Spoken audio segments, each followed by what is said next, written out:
Good afternoon. Can you see me? I don't see, but I can listen. Now, now it is. Yeah.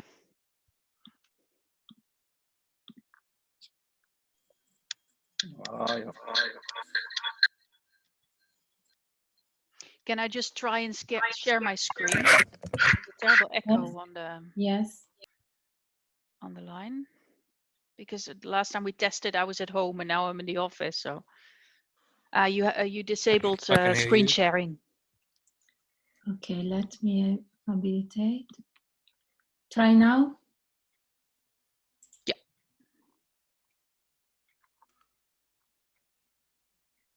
Okay, I can see it. Yeah, you can see it like this? I can see it, yeah. Yes. It's perfect. Yeah. It's perfect. Yeah. Angela, can we try it for me as well? Could you give me a screen share and I'll just put on the intro as well? Yes, you have. Try.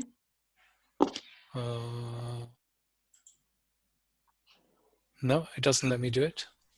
Oh yeah, it does, sorry.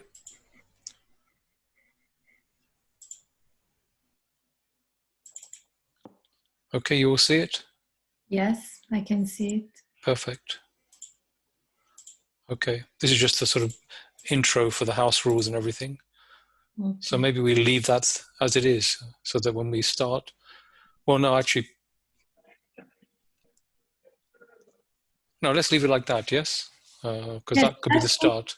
Just put in a big, as in the presentation, do you understand what I mean? Yeah, I have got it in presentation format. I'll try and see if I can. It's on the top, on the bottom. Yeah, or there. Yeah, there. That's it. Yeah. Perfect. Okay. Okay. Okay. Fine.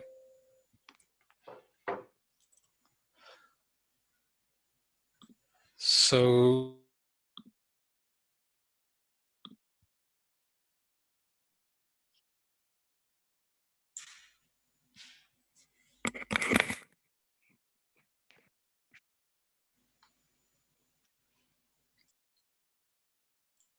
As soon as we start, I mute all, and every time you have to speak, you need to unmute your microphone, okay?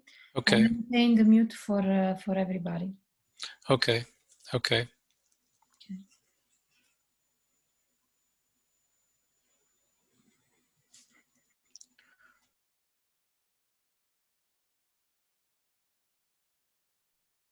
Hi, good afternoon. Hello.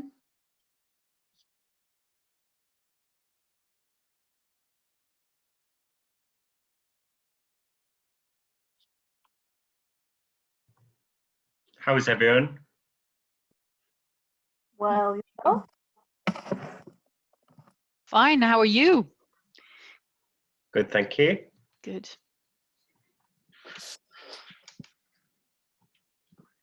Sorry, Haroon, I forgot to ask you, will we be sharing our own screens for the presentations, or will you be clicking onto those? No, you can share your screen. Great.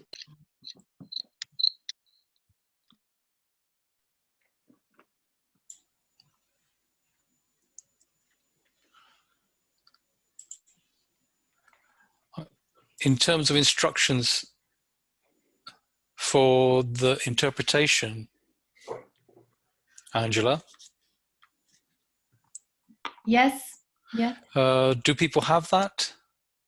Yes, they have everything. Okay. I sent the information by mail and in the social network and in website also. Okay. Because I know, Istvan, you were asking for the instructions. You've got them? Yes, I've got them now. Because Marco will be presenting in German. So all of us will need to have, unless you're German speaking. I will paste here in the chat for everyone the instruction for interaction, okay? Yeah, good idea. Good idea. I'm doing now.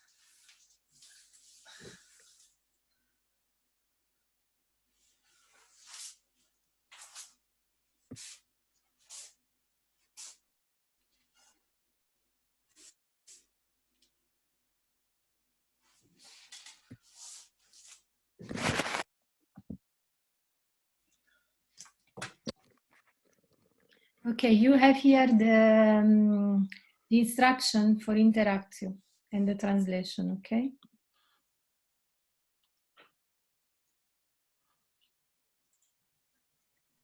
But it's only one presentation in German, right? No other languages.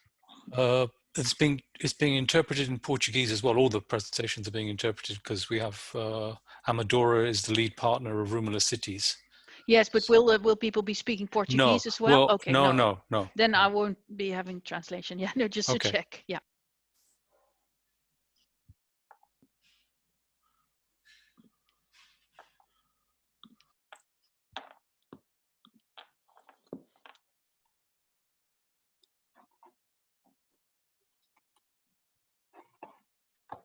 Hello.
We'll give it another 2 or 3 minutes just to sort of let people continue to join. But then I propose we do start because we've got a tight schedule this afternoon.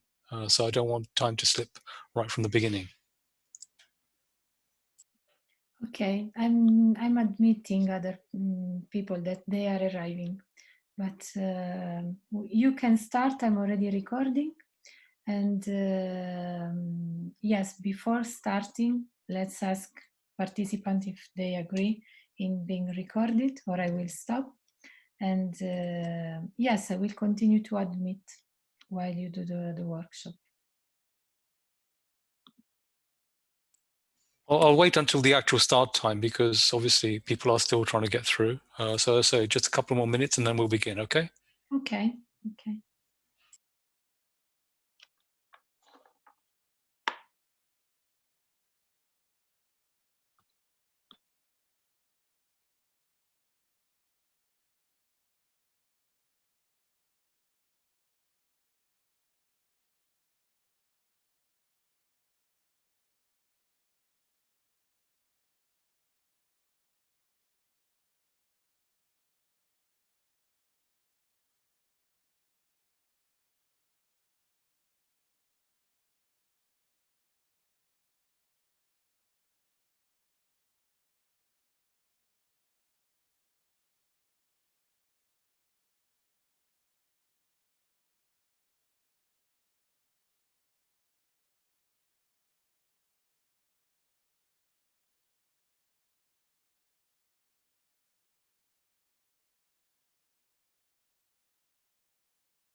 Okay, look, good afternoon, everyone. I'm going to make a start on this session. My name is Harun Saad. I'm what's called an ad hoc expert attached to a project which is called Rumula Cities.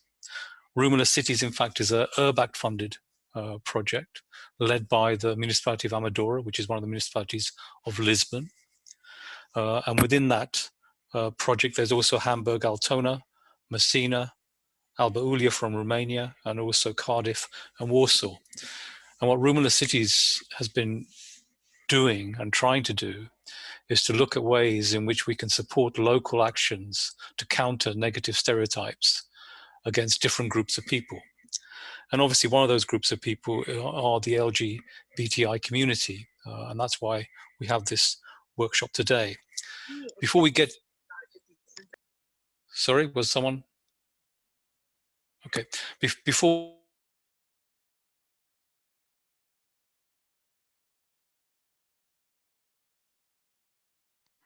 Sorry, Harun, you're on mute. Can you hear me now? Okay. Okay. Just some basic house rules. Unfortunately, the way we have to work online increasingly is that participants have to be in a listen-only mode because there isn't time to have a real sort of verbal discussion with participants. So the spoken interventions cannot come from the participants. So, but you do, as participants, have two important features that you can look at. One is the participants window, where you can view all the other attendees, and then you can use the chat window, which you've got the chat sign. And on this, by all means, post your questions or comments. And my role as moderator will be to try and ensure that I pick those up, and hopefully with the time permitting, the speaker can then reflect on those and make some responses to those.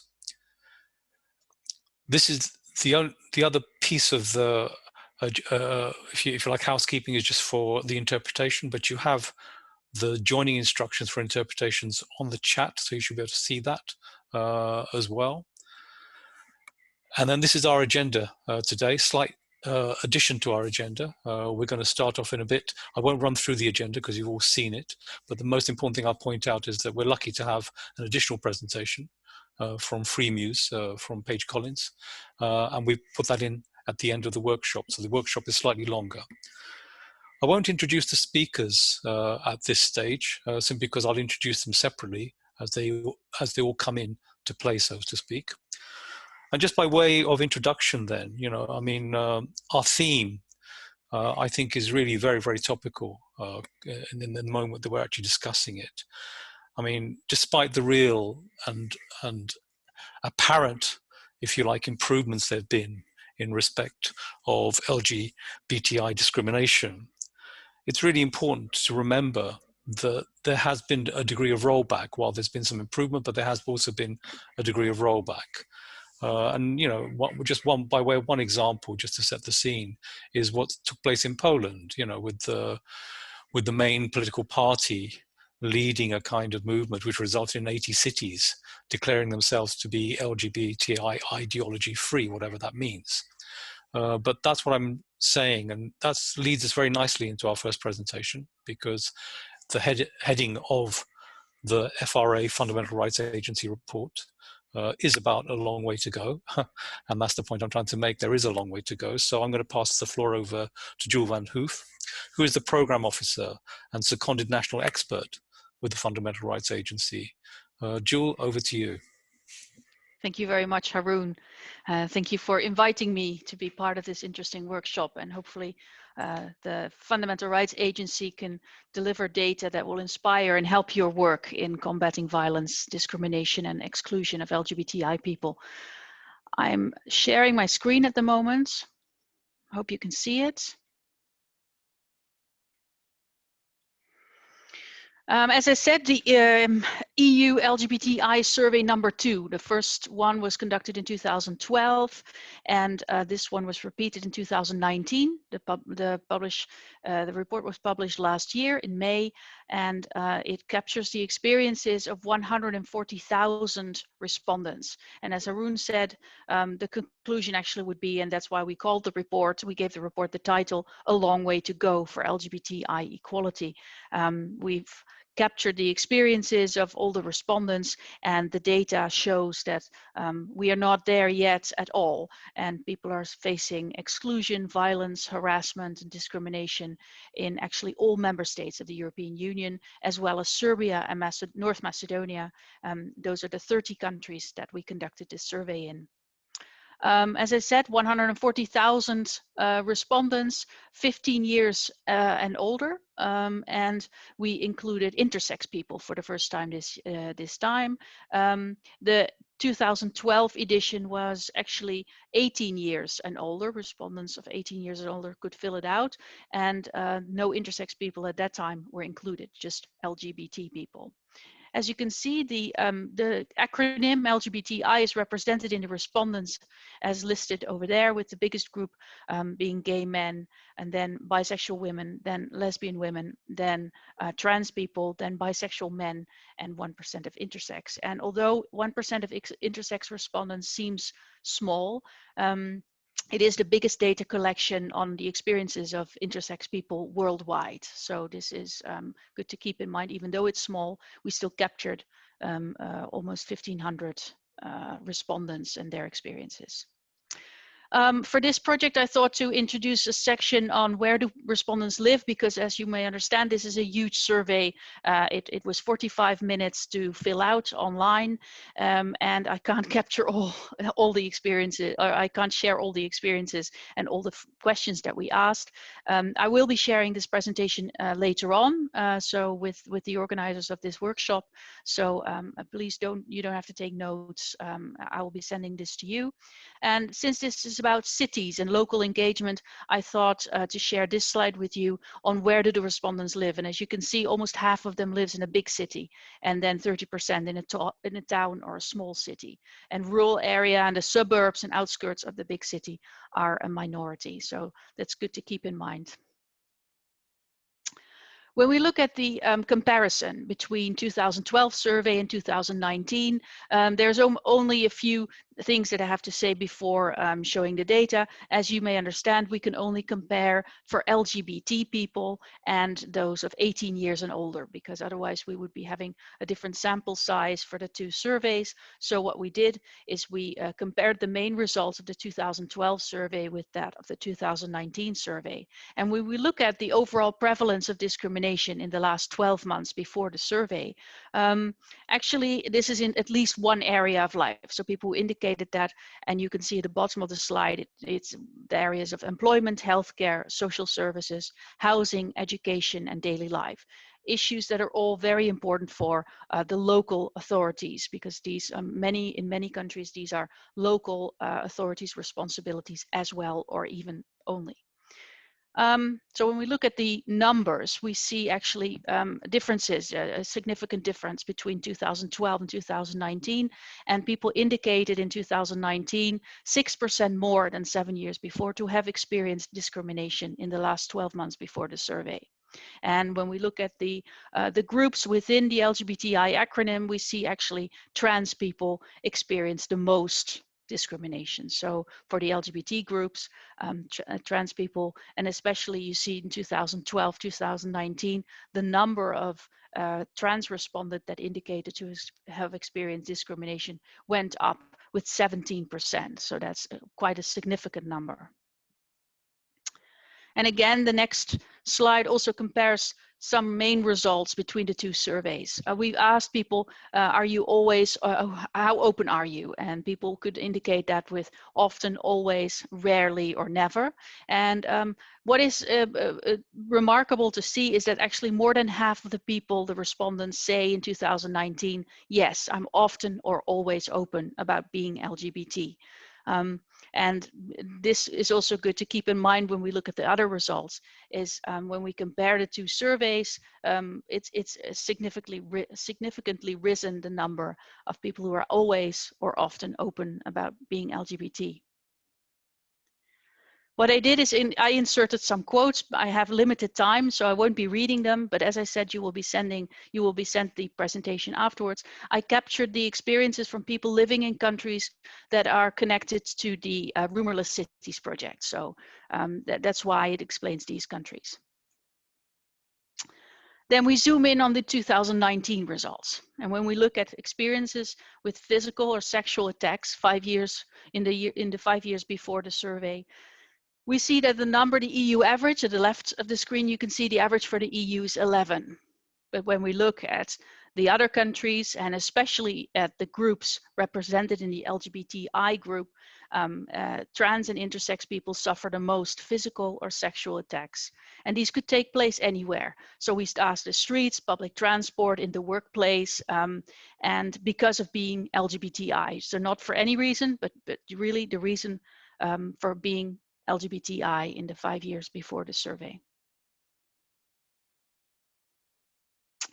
And when we look at experienced harassment for being LGBTI in the 12 months before the survey, this could be catcalling, this could be being followed around, being harassed on social media, being sent nasty emails, and harassment from neighbors or people on the streets, for instance. This you see for the EU 28 average, because this was still when the UK was in the EU. So that's why we speak in this survey about EU 28. And you see also MK and RS, that's North Macedonia and Serbia, who are also included in this survey as accession countries. We see that it's you can see the big differences between the countries. So it ranges from 27% to 44% country-wise. And when we look at the groups, you could also see a difference between that. With 48%, the trans people indicated to have been harassed 12 months before the survey for being LGBTI, and intersex people with 42% is also a very large number. And after that follow lesbian women, which is also remarkable and often a group that has been overlooked in the LGBTI acronym. So these are important data to keep in mind. We've asked people if they, apart from being open, do you hold hands with your same-sex partner in public? And again, you see very large differences between the countries that we surveyed in. So in the 30 countries that we surveyed, this ranges from 39% to 87% saying, I always or often avoid holding hands with my same-sex partner. And whereas these differences are huge, and it also has to do with legislation and hate crime policies in these countries. And what we do is we present these data, hoping that public policy makers, so EU level, national level, and local level, can take these on board and develop policies and execute policies on these issues, but also for advocacy organizations, of course, to help them in their work and making clear to the ones that they lobby with, their authorities, what the situation is on the ground. And again, when we look at the LGBTI acronym, the gay men and especially bisexual men as well, they most avoid from all groups holding hands in public with their same-sex partner. Then we asked respondents who avoid certain places or locations. I put this in also because for the local aspect, the local focus, it's important to include numbers on this as well. So do you avoid certain places or location for fear of being assaulted, threatened, or harassed for being LGBTI? The average in the EU 28 countries is 33%, but as you can see, the numbers range significantly between the 30 countries surveyed, ranging from 51% in Poland to 15% in Finland. People who say often or always to avoid certain places or locations. And when we look at the LGBTI groups, again, intersex people, trans people, and gay men especially indicate the most to avoid certain places. And again, some quotes of people, because we find it as FRA very important to give the data a human face, to tell a human story, because these data represent actual people, 140,000 of them in these 30 countries, who experience exclusion, discrimination, and violence almost on a daily basis, some of them. And it's important to for them to be able to share their stories. At the end of this survey, which took 45 minutes, we asked all the respondents to share a personal story with us that we could include in presentations like this, but also in our reports and in other communication that we do. So that's why we're sharing these stories. So people are heard and their stories are out there illustrating the data.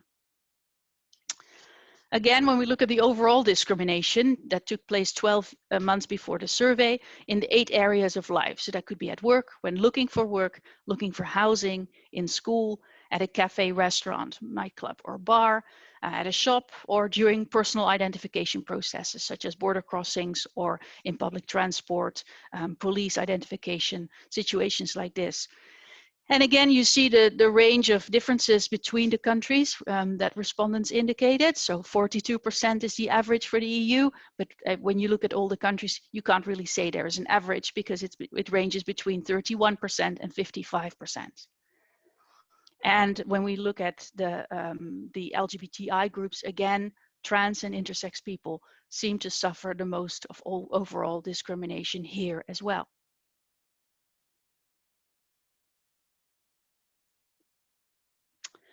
We've also asked the respondents, does your government respond adequately to your safety needs? And here the difference is, this is the question with the most differences between the countries. It ranges from 4% to 81%.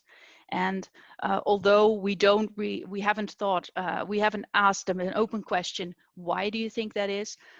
We did capture those, the question, what they think. I didn't include it here for time limitations, but I will share a link of a data explorer with you afterwards that you can actually go on our website and search for yourself. You can find almost all the questions of our questionnaire there and compile your own, well, as you will, report on a country level for certain groups, for certain age groups. You can even filter on top of that, and for the questions. So you can actually see for yourself what people indicated to be the reasons for that. Visibility of LGBTI people in mainstream media and with politicians is mentioned as a high important factor, but also a negative factor was the political negative stance from politicians and famous people in media. So between 4% in Poland to 81% in Malta thinks that their government responds adequately to the safety needs of LGBTI people. We've also asked rights awareness. So do you know equality body or a national human rights institute in your country where you can report incidents of discrimination, violence, and harassment? And the rights awareness is quite high. And as you can see in Poland, it's the highest. So the most respondents in Poland indicated to have heard of an equality body or a human rights institute in their country. And that, together with the previous slide on people who feel their government is not responding, it's interesting to make a combination of that and direct your policies towards that. And you can, as you can see, for most LGBTI groups, it's about the same. So this is also good to keep in mind. So we just saw that a lot of people know their Human Rights Institute or their equality body. However, the reporting rate is really, really low. It's about 10% of the people who reported the last incident of discrimination. This is not just to the equality body or the National Human Rights Institute, but it could be in all areas. So it could be to the police, it could be to an advocacy organization, victim support services. And as you can see, it's really, really low. And trans and intersex people, again, and gay men, they say they reported the least amongst the LGBTI groups. And in Luxembourg and Italy, they reported the most at almost 20%. And this is remarkable because it seems to be the LGBTI community, or at least our respondents group, seem to be a group that is a very high awareness of rights and still a very low reporting rate. So there's a lot of work that can be done there. And again, some quotes from people to illustrate stories of violence and discrimination. We've asked, actually, because we were able in this survey to include young people of 15 years and older. Oh, sorry, there's somebody should be on mute. I can't mute the person, but yeah, so we asked for hiding or disguising being LGBTI at school. And this is interesting. Oh, there's a really high beep. Can please somebody mute? I'm not the host, so maybe somebody can mute this person.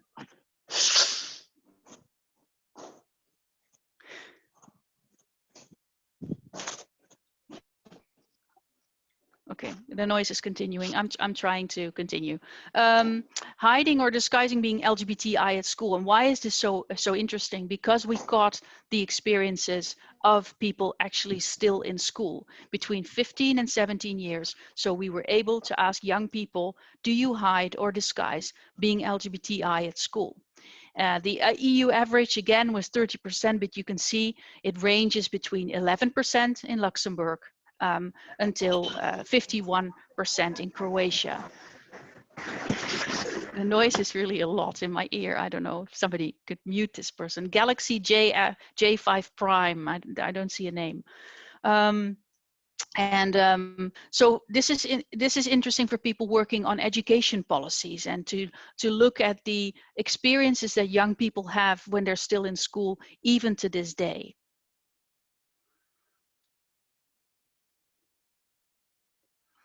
Because we've asked all the respondents about their experiences in school, not just young people. So it's interesting to see that in the 55+ group, when we asked, did your school education at any point address LGBTI issues? 55 years and older respondents said very limited. So 86% says no, wasn't addressed at all. And we see that actually 47%, less than half of the young people said so. There's an increase that school education addressed LGBTI issues. And we also see a larger percentage, of course, for the in a positive way and in both a positive and negative way, in a neutral and balanced way. But we also see, of course, there's a higher number, unfortunately. 10% of the young people in school at the moment, so between 15 and 17, says yes, it's been addressed, but in a negative way. And also what came out of what other question that we asked was 1 in 2 LGBTI students at the moment, who are student at the moment, so till the age of 24, say that someone among their peers or teachers supported LGBTI people. We thought that was a very promising number as well. 1 in 2 felt supported by their teachers or their peers. And again, some quotes from young people I introduced, and also because as a closing off of my presentation, I wanted to focus on one different area as well of importance to local authorities, which is housing issues. People felt discriminated against when looking for a house or when living in a house, and with people that are being harassed by neighbors, for instance. We included these and housing difficulties and homelessness, especially. Even though the rates seem low, they are actually quite high. We didn't expect these numbers to be so high. As you can see, for the EU 28, 14% of LGBTI people had to stay with a friend or a relative temporarily. And when we look at the disaggregation for the LGBTI groups, we see that trans and intersex people, actually 20% of them had to stay with a friend or relatives temporarily. And even the number where it seems not a lot, 1% had to sleep rough or sleep in a public place, but 1% is still a lot. And especially if you look at the disaggregation of the groups again, trans people, 3% of them had to sleep rough or sleep in a public place, and 5% of intersex people even.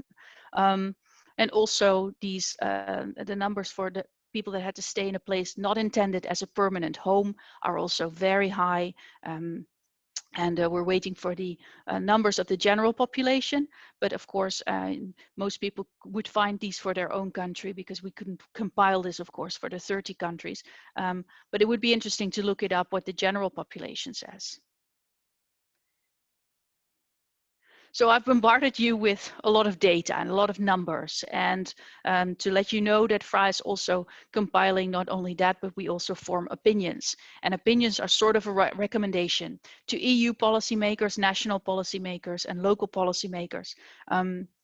To tackle, for instance, hate crime. We say the Equal Treatment Directive, which is EU on the EU level, to cover to cover protection against discrimination on other grounds than employment related.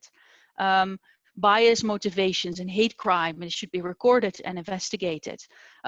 trust is a very important factor that comes forward when it's about reporting rates, as I said, who are very, very low when it comes to LGBTI people and experience harassment and violence. So the trust should be established again between law enforcement, LGBTI people and their government.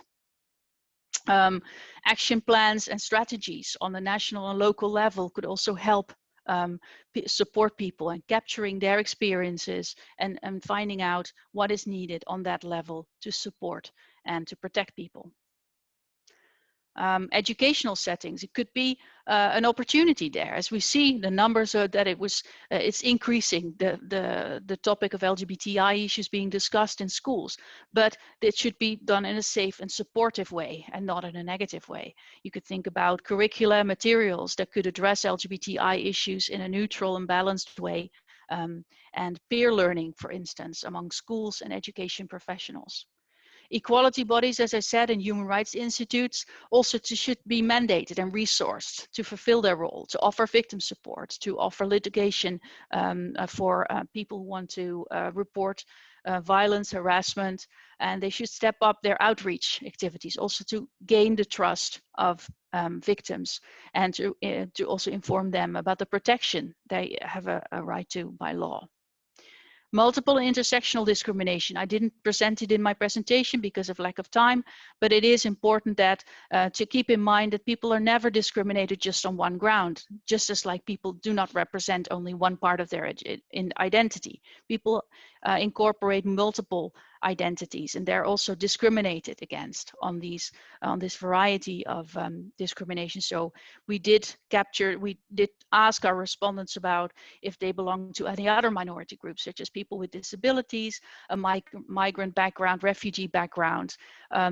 And as I said in our Data Explorer, you would be able to look at those answers of the questions yourself, but I couldn't, for time limitations, put it in my presentation. And the last word is about intersex people. As you could see throughout my presentation, intersex people are actually suffering the most from exclusion, violence, discrimination. And this is also about children, intersex children, to be fully informed about any medical intervention that is suggested to them by the medical professionals, and that consent is very important in that.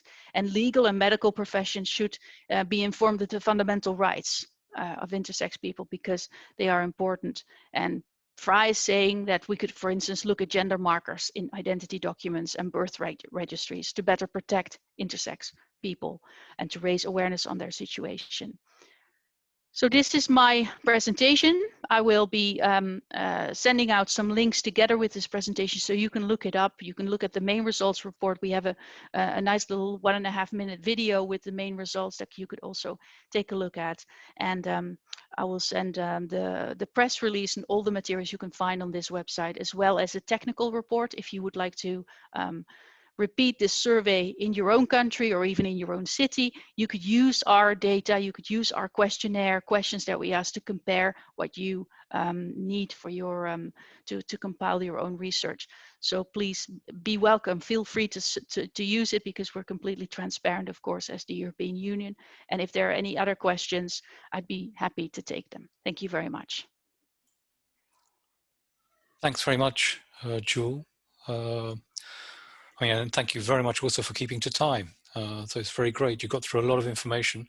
One question on the chat I see that's come through is simply asking, were non-citizens included in the survey?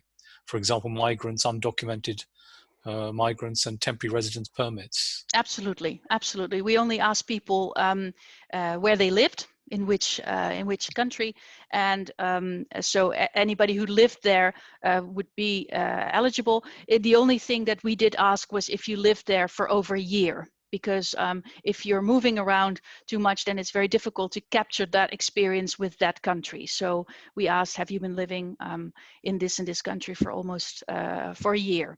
And then we captured the experience. But living and being a resident, that was not, we did ask about people if they were worried about their migrant status, for instance, that you could also find in the Data Explorer. But anybody who self-identified as LGBTI could indicate in which country they lived, was able to fill out the survey. Okay, thank you.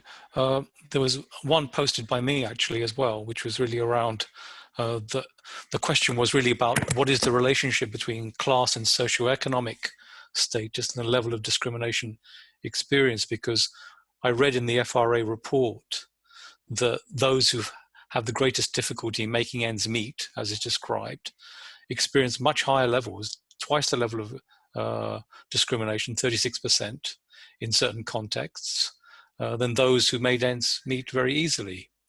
So it just got me thinking about to what extent, you know, do we need to have this sort of more horizontal focus and recognizing class, race, and other dimensions in putting together a comprehensive picture around discrimination experienced by LGBTI.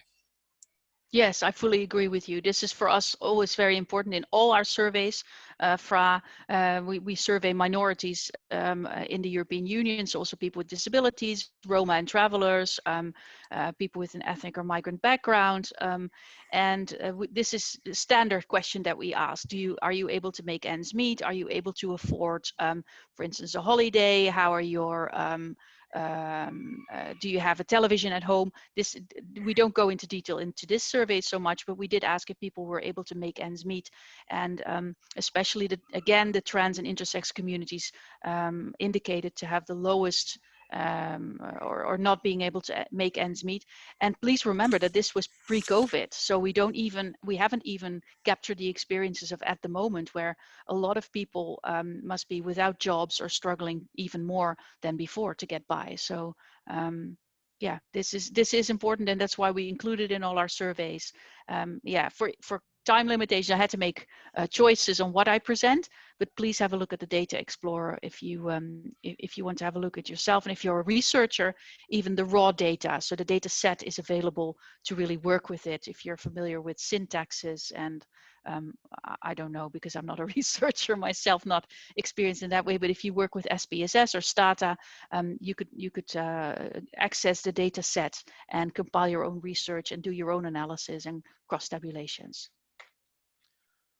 I'm going to take the liberty of just asking one more, Jewel, because it's the EU level. Because for Roomless Cities, one of the things that was interesting was to look at the actions which the European Commission launched in 2015 for improving LGBTI equality. And in particular, we looked at the kind of communication campaign that was launched and the actions that were taken under that.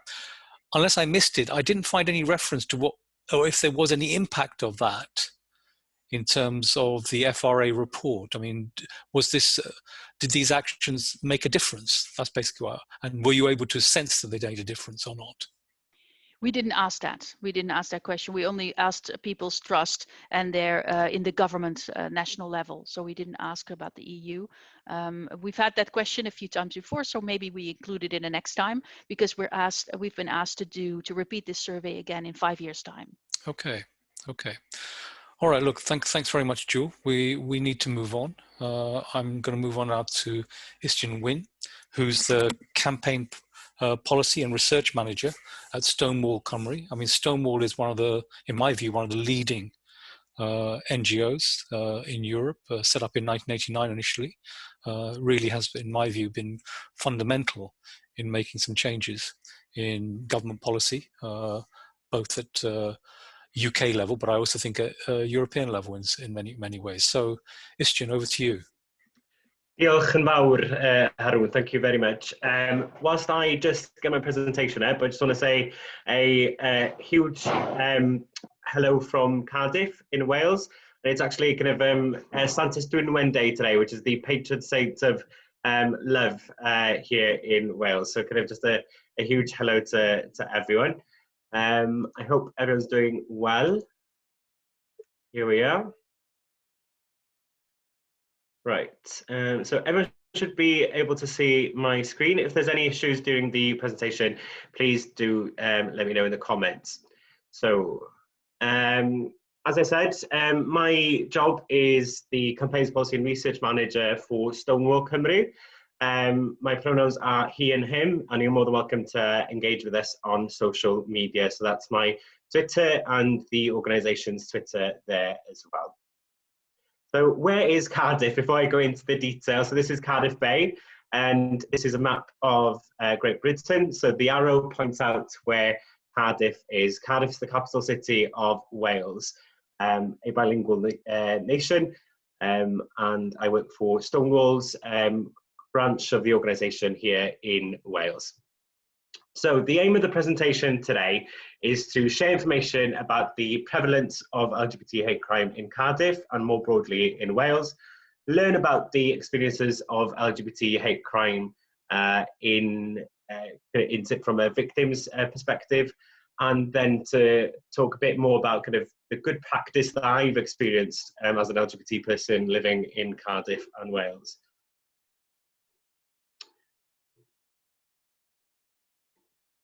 So the prevalence of hate crime at the moment in Wales is worrying and is on an upwards trend, and we'll talk a bit more about that later on. In terms of the background that Haroon has already kind of alluded to, we are the organisation, one of the organisations in the UK and in Wales working towards equality for LGBT people. So in Wales, we work with the Senedd, which is the Welsh Parliament, and we work with public bodies, schools and employers to achieve this goal. We were founded in 1989 as a response to a piece of legislation called the Local Government Act, and a part of that legislation was the Section 28, so the banning of any mention of LGBT people within local authorities and schools. That was later repealed in 2003. So this is the main kind of outline of the timeline of rights in Wales. Stonewall became trans inclusive in 2015, so that's kind of quite an important milestone in our way forward in regards to the advancing rights for all LGBT people, including trans people. In 2017, this is an important something that I just want to highlight, is that the UK government committed to reforming a piece of legislation called the Gender Recognition Act. So the way that trans people can change their legal gender through kind of the law. This has been quite a worrying time for the LGBT community, and specifically the trans people here in the UK and in Wales, due to the political landscape surrounding this piece of legislation and the commitment not actually being fully kept to, which has been having quite an adverse effect on the real life experiences of trans people and how the media are actually talking about their lives. I just wanted to set that context for you in terms of how we're, in what context politically we're working at the moment. In Wales at the moment, this is from our Stonewall hate crime report, so specifically research that we conducted in Wales. It became apparent that 52%, or half of trans people, have experienced a hate crime or incident because of their gender identity in the last 12 months, and 1 in 5 LGBT people who aren't trans, so 20%, have experienced a hate crime or incident due to their sexual orientation in the same period. Almost 1 in 4 LGBT people have experienced a hate crime or incident due to the sexual orientation and or gender identity in 12 months.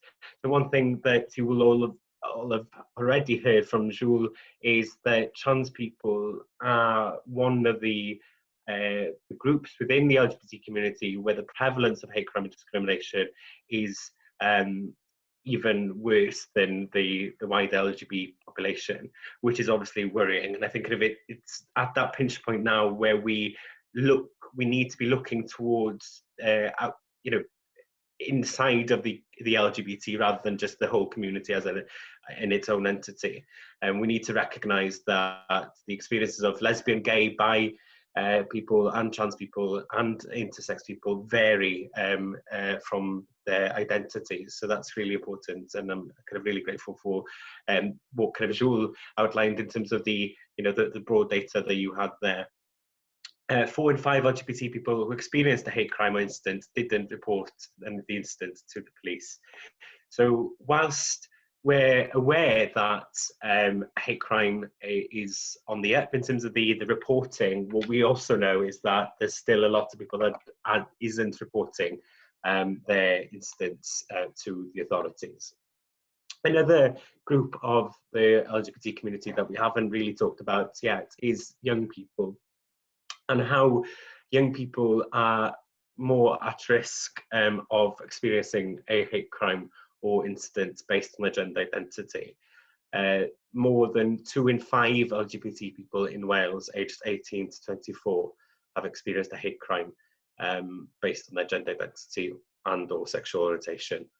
Another group among the LGBT communities, LGBT disabled people. So the statistics that we're talking about here today actually highlights the importance of intersectionality and looking at how multiple layers of identities plays a part in the discrimination and the hate crimes and the experiences that we experience as LGBT people.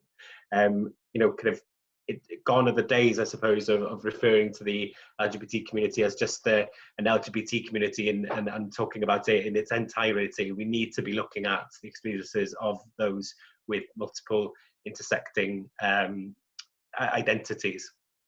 And then the last statistic there on the screen is quite a stark one. This is from the UK government's report 3 years ago on the experiences of LGBT people in the UK, and it became apparent that just under 70% of LGBT people have avoided holding hands with the same-sex partner in public. So the small things that the majority of the population take for granted, of holding their partner's hands or giving a quick kiss at the corner of the street, but when farewelling for maybe kind of saying bye at the end of the day or at the beginning of the day on their way to work, is something that a lot of us take for granted. However, 70% of LGBT people here in the UK have avoided holding hands. So the reason I wanted to put that, it's not necessarily directly related to hate crime, but it definitely shows how the history of hate crime and discrimination against the LGBT community plays out in day-to-day life. Looking at the wider trend of hate crime, so the protected characteristics, as you can see, ranging from religion to sexual orientation, disability. What is apparent here is that the number of hate crimes kind of overall has increased, and especially kind of those against trans people and those who are LGBT by the sexual orientation of the kind of parts of their identity.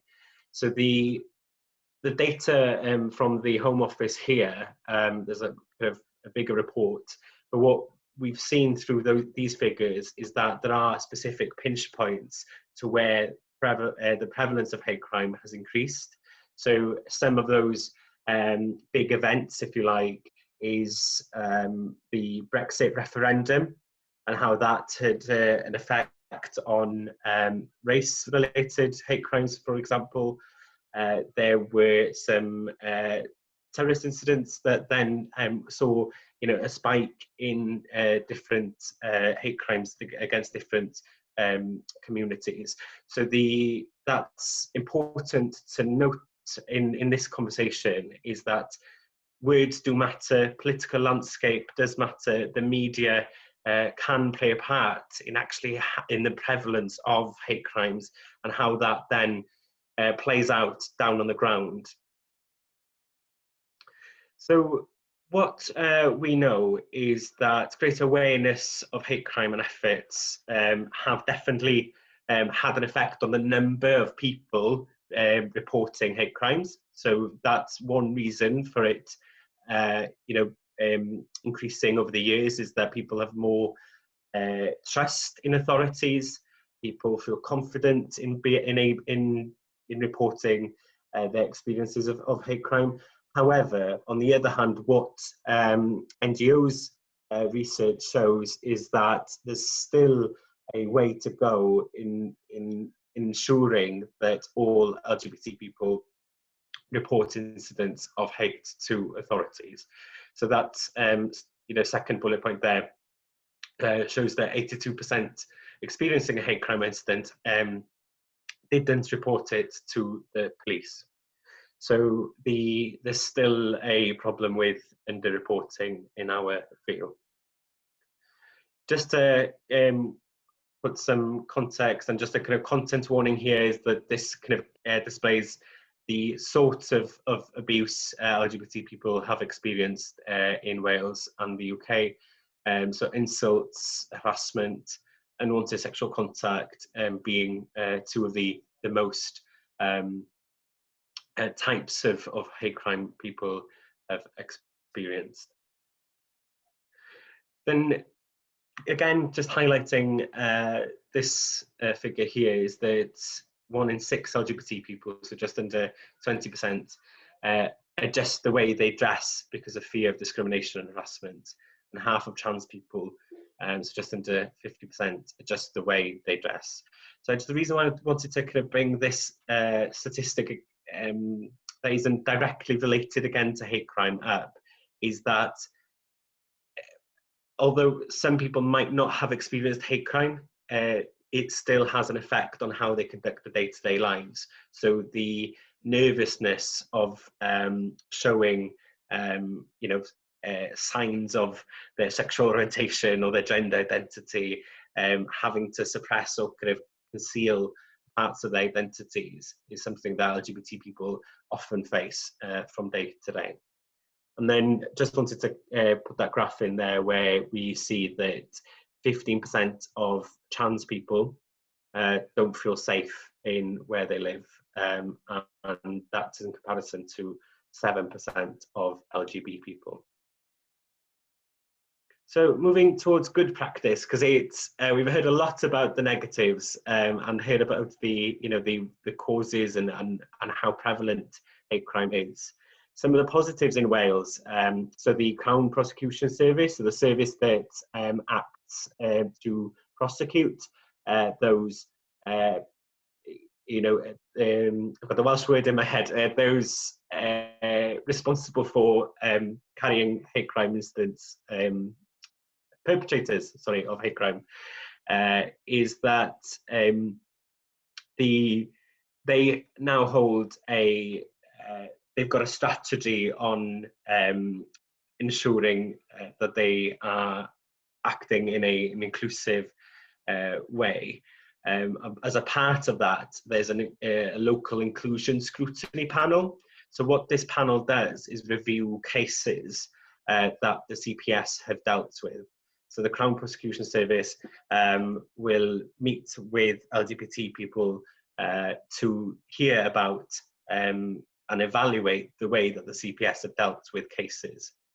There's awareness training with the police, among the CPS as well, and the third sector support agencies. So really kind of really proactive work being done in some areas. The trust between the police forces in Wales and the Pride community is, and the LGBT community, is becoming an increasing more positive thing, where we are seeing police forces engaging in LGBT networks and Pride events, where they are actually reaching out to the community, as well as having hate crime officers who have the responsibility for dealing with hate crimes, not just sexual orientation or gender identity based hate crimes, but those from the protected characteristics as well. So the recommendations, so training can't be underestimated in its importance. The training of officers to recognise what can be a hate crime or the symptoms of hate crime, how to communicate effectively with communities to tackle LGBT hate crimes, And the biggest thing as well is that engaging with LGBT people is something that the police forces should recognise as a way to improve reporting. Historically, the LGBT community and the police haven't had a good relationship due to the historic inequalities and the historic discrimination that LGBT people have faced from police forces. However, this is changing, and it is definitely something that should be on the radar of those working for the police. In Wales and the UK currently, we are campaigning for some reforms in hate crime laws and legislation. So legislation at the moment doesn't treat sexual orientation and gender identity hate crimes in the same way as a disability or hate crime related to race and faith. The way that sexual orientation and gender identity hate crimes are recorded currently are based, carry a lower sentence. So that's something that we are campaigning for. I'm just going to come to the questions at the end of my presentation, and I'll allow for questions. And please do send them in. I really appreciate having a conversation rather than just hearing my voice and not actually engaging with the issues that you want to engage with. But I just wanted to share my story a bit with you, because often we hear statistics and we look at numbers and graphs, and that can be powerful in in displaying the real problems, but sometimes it is hard to capture is that anecdotal qualitative evidence from survivors of abuse in terms of the good practice elements. So just to put a context to why I thought this was important. About 3 years ago, I was walking home from an event in Cardiff and was targeted with physical and verbal abuse.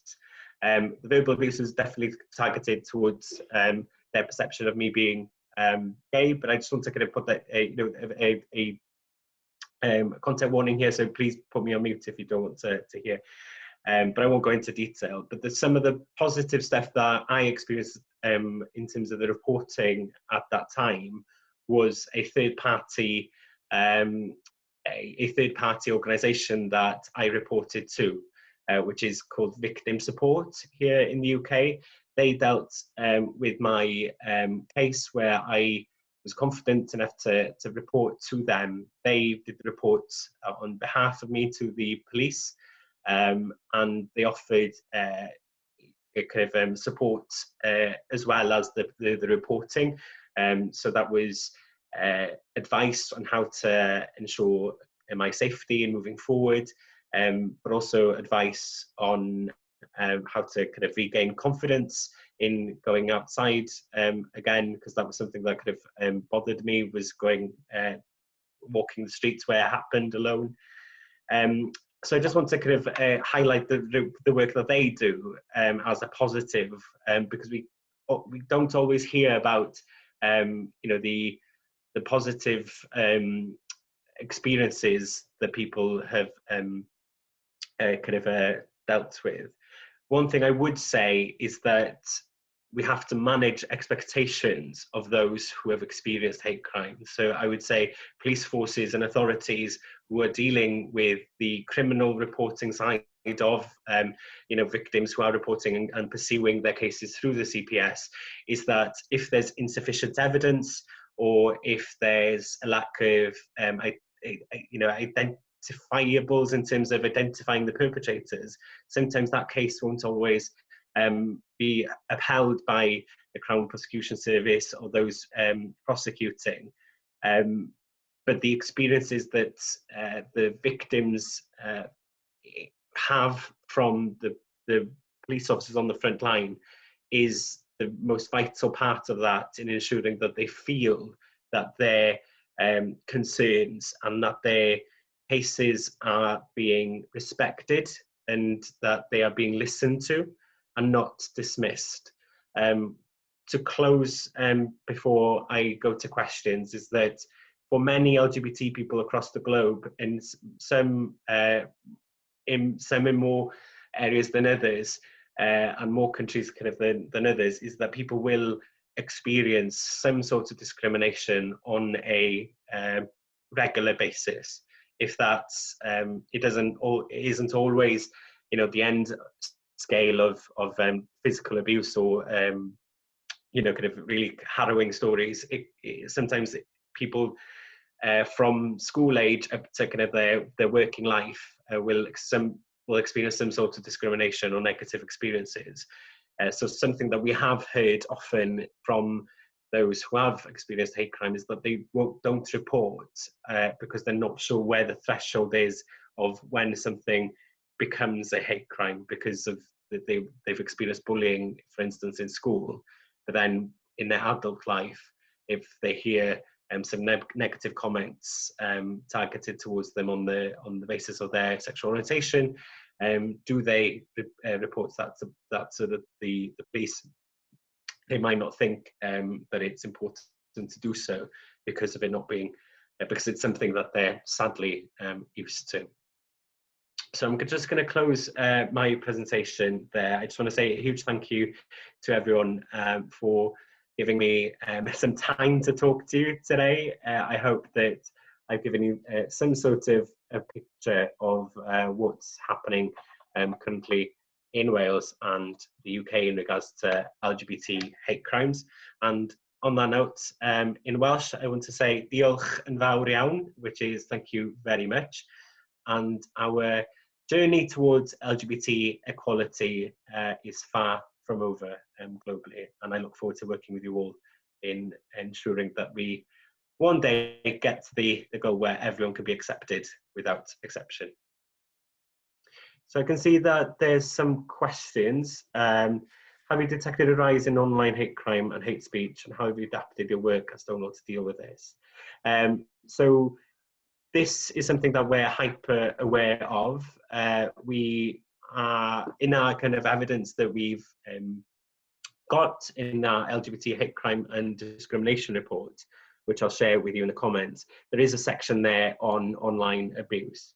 One thing that's true to say is that it's becoming more and more obvious, the number of hate crimes being reported online. It's becoming worrying, and I think of what evidence shows as well is that it's people feel that it's harder to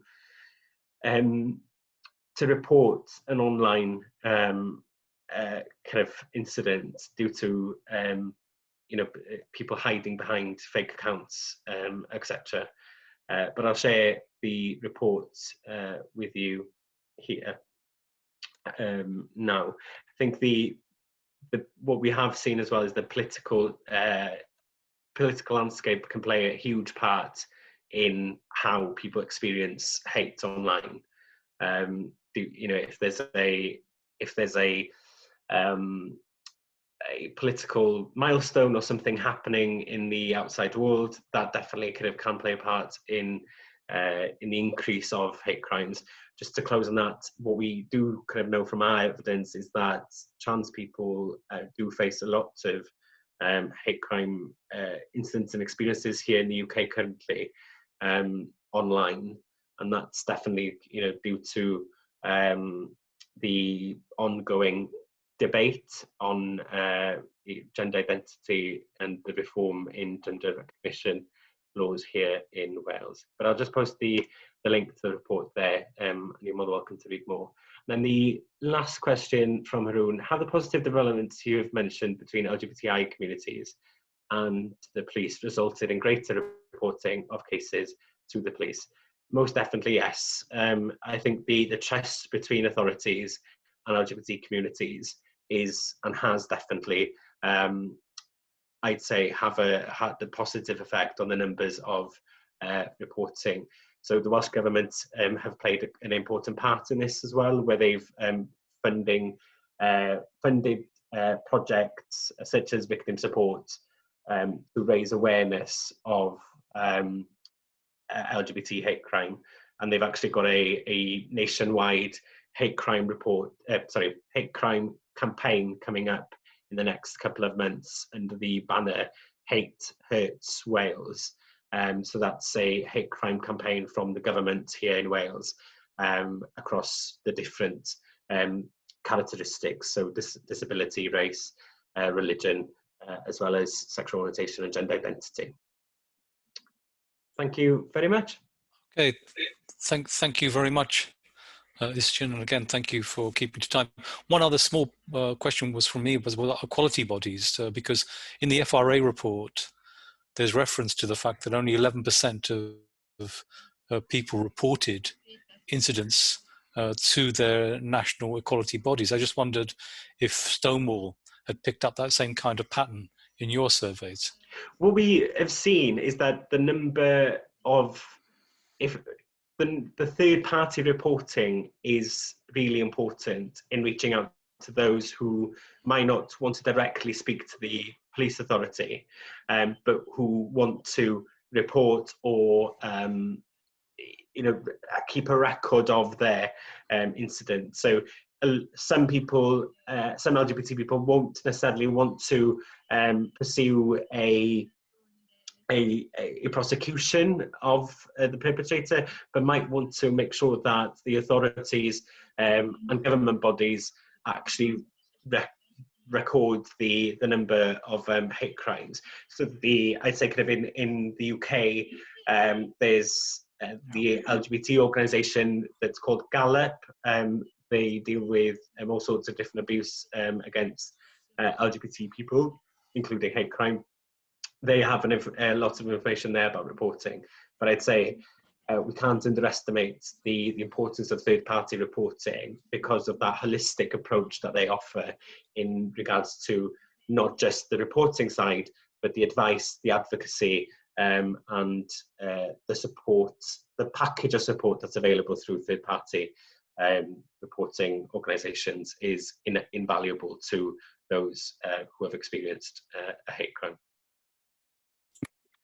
Okay, thanks very much. And all your comments regarding the police moves us very nicely on to our third presentation. We've got Marco Burmeister Kruger.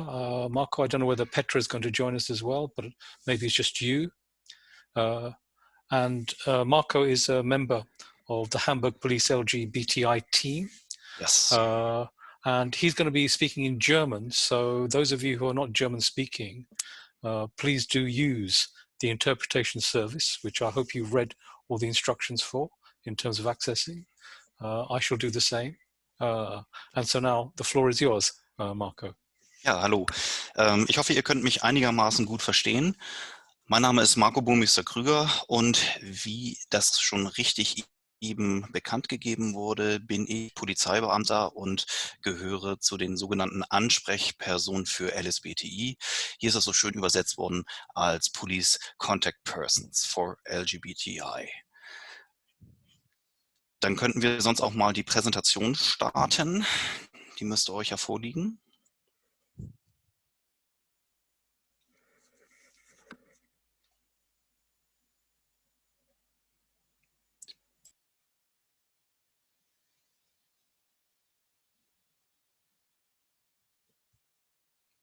Hat die einer von euch da, die Präsentation? No.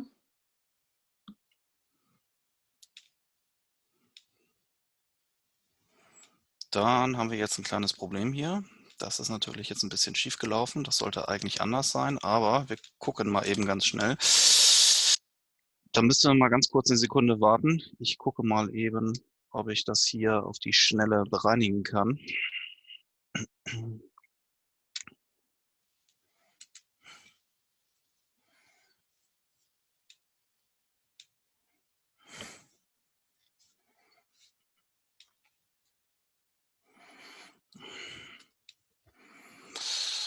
So.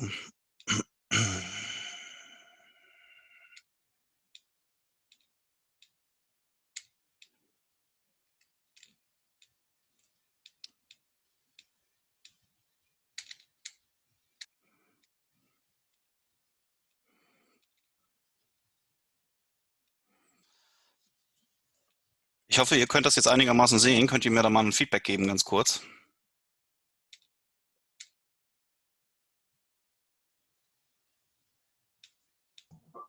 Ganz gut. Kann man gut sehen, ja. Ja, alles klar. Dann versuche ich die jetzt nochmal eben zu starten. Ja, ich hoffe mal, ich habe sie jetzt auch im Vollbild hier drin. Dann jetzt einmal zu unserer Konzeption. Angefangen hat das Ganze 1996. Dort hatten wir Polizeibeamte im Nebenamt, die als Ansprechperson für die LGBTI-Community abgestellt bzw. diese Tätigkeit ausgeführt haben. Aufgrund des Drucks der Politik und von NGOs ist dieses ganze Konzept dann etwas modifiziert worden. Wir haben jetzt seit 2016, also seit mittlerweile 5 Jahren, 2 Polizeibeamtinnen im Hauptamt. Also wir können uns hauptamtlich mit der LGBTI-Community und den daraus den Problemen und den Anliegen kümmern. Wir sind angegliedert an das Landeskriminalamt und sind dort im Bereich der Kriminalprävention und des Opferschutzes angesiedelt, was für unsere Aufgabe sehr, sehr wichtig ist und was halt auch für unsere Aufgabe ein großer Vorteil ist, da wir sehr, sehr eng mit diesen beiden Organisationseinheiten kooperieren. Und jetzt einmal zu unseren Aufgaben und wie wir unsere Arbeit im Prinzip ausführen. Wir haben heute schon eine ganze Menge Interessantes gehört, gerade auch, dass Personen mit einem also Transgender-Hintergrund immer wieder Ziel von Angriffen werden. Das können wir auch so bestätigen. Das ist einer unserer Hauptaufgabengebiete, muss man so sagen. Unser Hauptaufgabengebiet ist die sogenannte Dunkelfeldaufhellung. Unreported Crime in diesem Fall, also Kriminalität, die nicht angezeigt wird.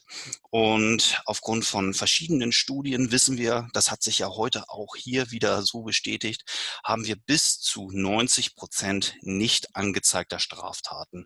Und das sind auch unsere Erfahrungen, die wir hier in Hamburg gemacht haben, dass wir ungefähr 90% der Straftaten, gerade im Bereich von Diskriminierung und Beleidigung, dass die nicht bei der Polizei zur Anzeige gebracht werden. Im Bereich von anderen Delikten, wie beispielsweise Körperverletzungen oder Raubstraftaten, ist dieser Prozentsatz etwas besser, wenn man das überhaupt so sagen kann. Da liegen wir bei ungefähr 60% von Straftaten, die dann doch angezeigt werden. Aber es ist immer noch ein immens hohes Dunkelfeld. Woher kommt dieses Dunkelfeld? Warum gehen die Leute nicht zur Polizei und erstatten keine Anzeige? Das ist, denke ich mal, ein ganz, ganz vielfältiger Bereich, um den wir uns kümmern und wo wir versuchen, halt auch sozusagen Licht ins Dunkel zu bringen. Man muss da einfach auch mal einen Blick auf die Geschichte werfen. 1945 ist das Besatzungsrecht im Prinzip in Kraft getreten und die Tatbestände es gibt in Deutschland, es gab lange den Straftatbestand, dass sexuelle Handlungen zwischen Männern unter Strafe stand. Und das wurde nach der Nazizeit so auch von der Bundesrepublik übernommen. Und diese Gesetze blieben, auch wenn sie dann etwas modifiziert wurden. Bis 1994 blieben diese Gesetze in Deutschland in Kraft. Also bis 1994 bestand die Möglichkeit der Strafverfolgung gegen homosexuelle Männer. Die Hamburger Polizei, muss man fairerweise sagen, hat auch sehr aktiv die Strafverfolgung betrieben. Sogar noch in den 80er Jahren hat die Polizei regelmäßig Schwulentreffpunkte und ähnliche Etablissements überprüft, so dass man auch sagen kann, dass gerade im Bereich der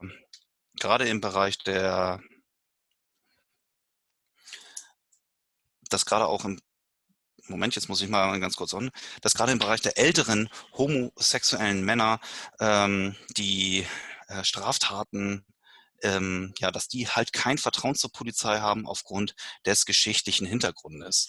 Das ist zum Beispiel ein Punkt. Der nächste Punkt ist beispielsweise schlechte Erfahrungen mit der Polizei. Wir haben einfach die Situation, dass gerade eine Anzeige bei der Polizei halt auch ein Outing jedes Mal mit ja, erfordert. Gerade im Bereich von Transpersonen, die möglicherweise nicht geoutet sind, ist das ein ganz großes Problem. Wer möchte schon wirklich über seine innerste sexuelle Identität oder beziehungsweise geschlechtliche Identität vor fremden Menschen sprechen? Und gerade dann, wenn es dann hier auch zu einer Straftat gekommen ist, ist das ein ganz, ganz erhebliches Problem.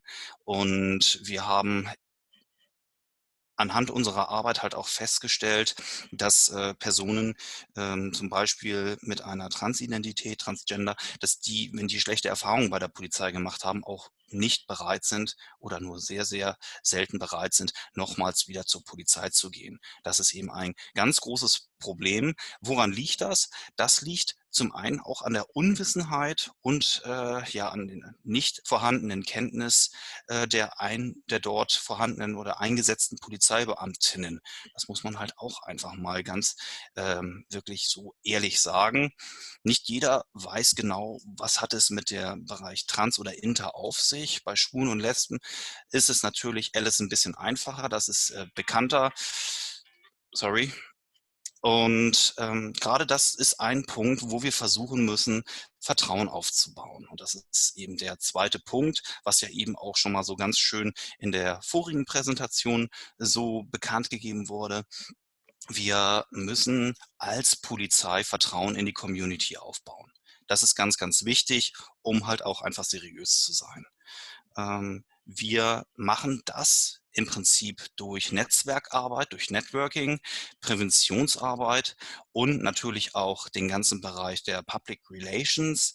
Wir sind zum Beispiel tätig auf Stadtteilfesten, wo viele LGBTI-Menschen zusammenkommen. Bei uns in Hamburg gibt es da einen Stadtteil, der heißt St. Georg. Dort ist der Bereich an LGBTI-Menschen verhältnismäßig groß. Dort sind wir halt aktiv. Wir sind aber auch genauso, wie man das vorher bei der Präsentation schön gesehen haben, als Ansprechperson bei der CSD-Parade dabei. Dieses Jahr war das ein bisschen eingeschränkt, aber dort sind wir beispielsweise als Spitzenfahrzeug vor der Fahrraddemonstration, die in Hamburg stattgefunden hat, vorweggefahren, sodass wir auch hier versuchen, die Polizei und die LGBTI-Community miteinander zu verbinden.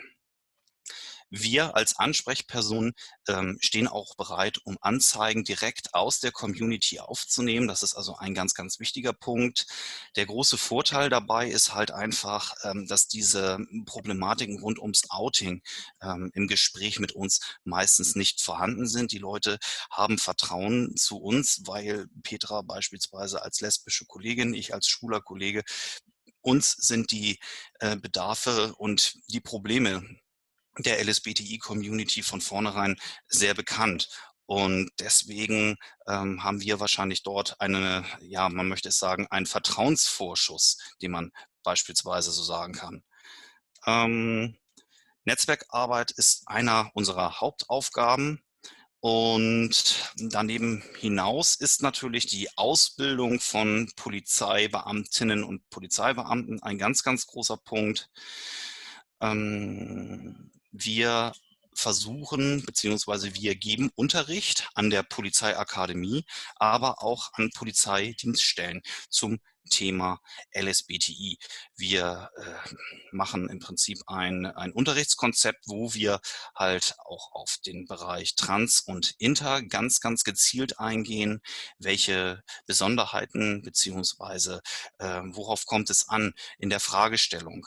Und natürlich versuchen wir auch den gesamten Bereich Hasskriminalität hier nochmal ganz klar und deutlich zu beleuchten, weil man auch immer wieder sagen muss, dass gerade aufgrund der Tatsache der Unwissenheit viele Delikte, die eigentlich der Hasskriminalität unterliegen, dass dies nicht richtig erkannt wird. Das ist ein Punkt, den haben wir erkannt. Und dort müssen wir halt ganz, ganz gezielt unsere Kollegen und Kolleginnen schulen. Die müssen erkennen, dass es sich um Hasskriminalität handelt.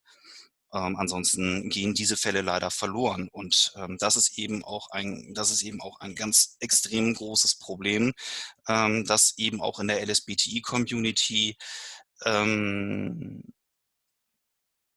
das ist auch ein ganz großes Problem im Bereich der LGBT-Community, dass viele halt auch einfach sagen, wenn ich zur Polizei gehe, die Anzeige, die bringt ja überhaupt gar nichts. Und das ist eben ein Punkt, wo wir halt auch die Bevölkerung und halt auch die LGBTI-Community sensibilisieren müssen.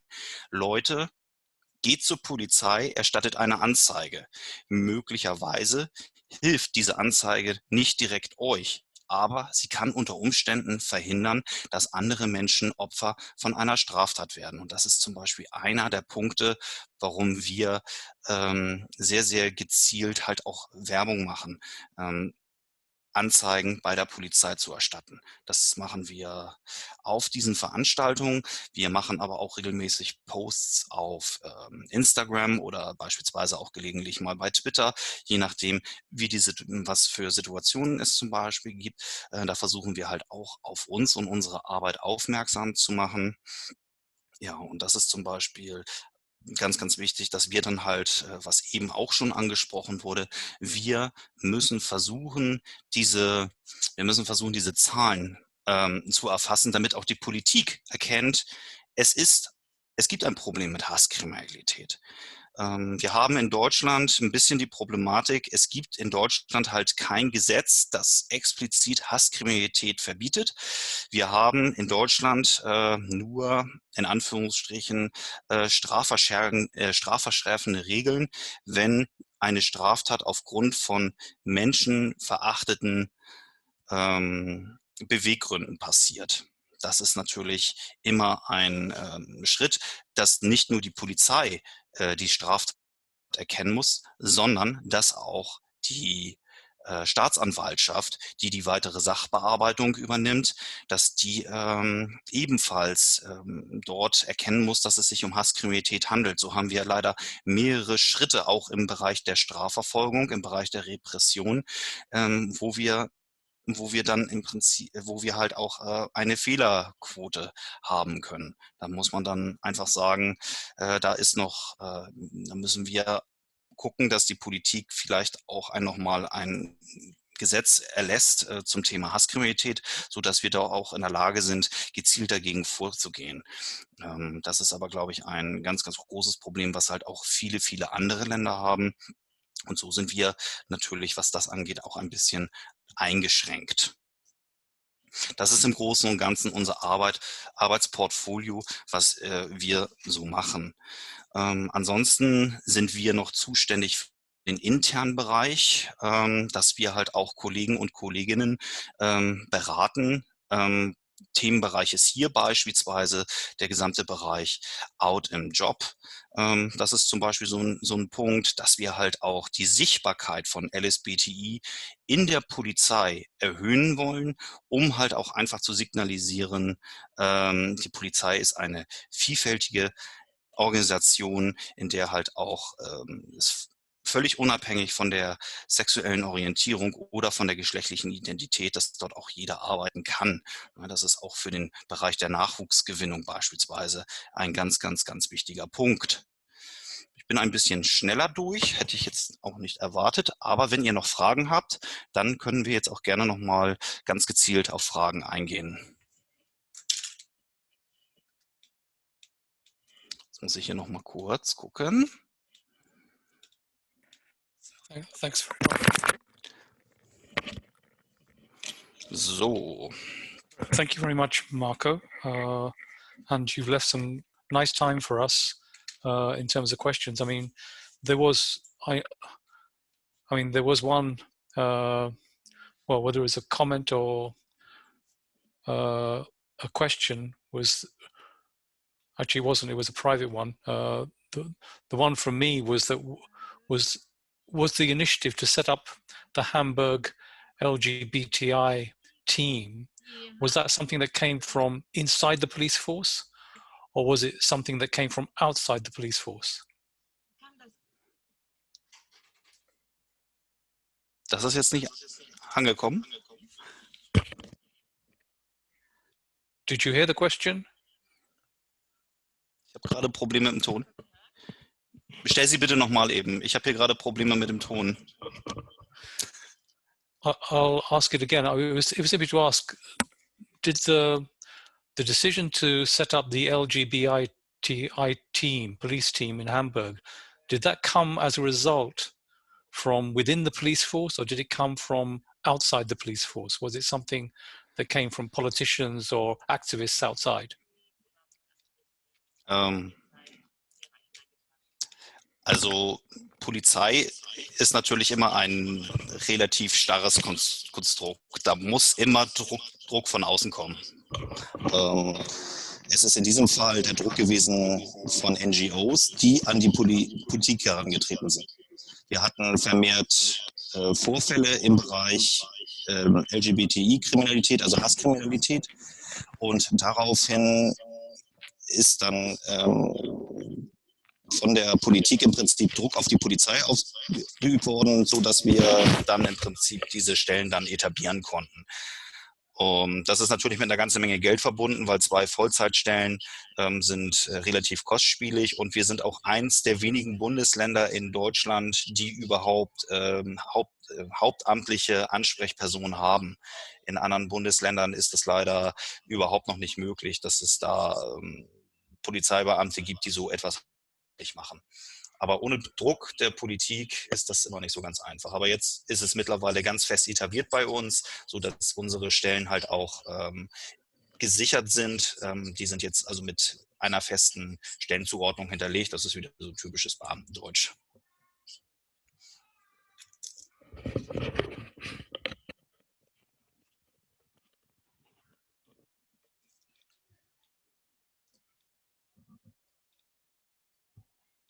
Sorry, just to supplementary to that, how did the rest of the police force treat the setting up of your team? Did you feel there was an openness when you went in, or was there a lot of misgivings? Also grundsätzlich haben wir ganz, ganz viele gute Erfahrungen gemacht. Selbstverständlich ist bei einer Belegschaft von über 10.000 Mitarbeitern in einigen Bereichen vielleicht die Akzeptanz auch mal nicht ganz so groß. Aber gerade im Bereich der Polizeiakademie, gerade wo wir unsere Auszubildenden und neuen Polizeibeamten und Polizeibeamtinnen schulen, dort ist die Kultur derart aufgeschlossen.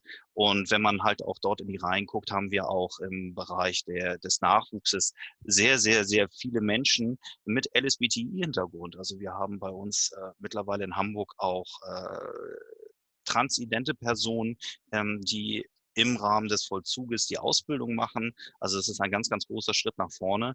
Und ansonsten sind die Dienststellen, an denen wir beispielsweise die Unterrichte geben, die sind zum Beispiel auch sehr, sehr dankbar, weil viele wissen überhaupt gar nicht, wie gehe ich richtig mit Personen mit Trans- oder Interhintergrund um. Es gibt ja polizeiliche Maßnahmen, wie zum Beispiel die Durchsuchung oder ähnliches, wo ganz, ganz viele Fragen auftauchen. Wer durchsucht eine transidentitäre Person? Wer darf das? Ne? Durchsucht es der Mann oder durchsucht es die Frau? Das sind ja Sachen, die ja wirklich bei der Polizei enorm wichtig sind.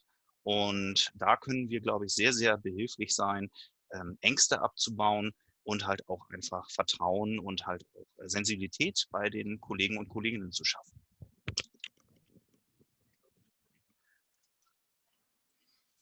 Another question is, well, what work are you doing with other police forces to share your practice?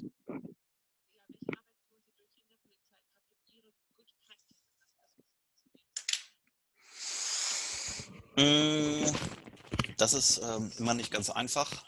Also wir haben die Möglichkeit, durch unsere Vollzeitstellen jede Dienststelle regelmäßig zu besuchen. Und wir führen mit den Kollegen und Kolleginnen vor Ort das Gespräch und versuchen dann so unsere Inhalte dann weiterhin zu transportieren. Das ist eigentlich die einzige Möglichkeit. I mean, do you by any chance have any contact with, say, groups like Pink and Blue in Amsterdam, which is a police LGBT?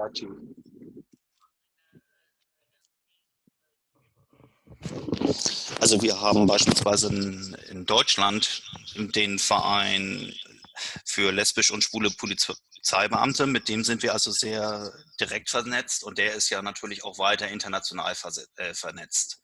Das ist zum Beispiel auch so etwas. Mit denen haben wir also einen sehr, sehr regen Austausch. Aber ich sag mal, wir haben beispielsweise in Deutschland zu anderen Bundesländern, also Deutschland ist ja ein Föderalismusstaat, in dem alle Polizeien in jedem Bundesland eigenständig organisiert sind, aber es gibt beispielsweise Bundestreffen zu den anderen Bundesländern, wo sich die Ansprechpersonen dort mit uns halt auch austauschen, so dass wir auch versuchen, die Arbeitsweisen und die Best Practices aus anderen Bundesländern mit aufzunehmen und das halt auch in unsere Arbeit zu integrieren.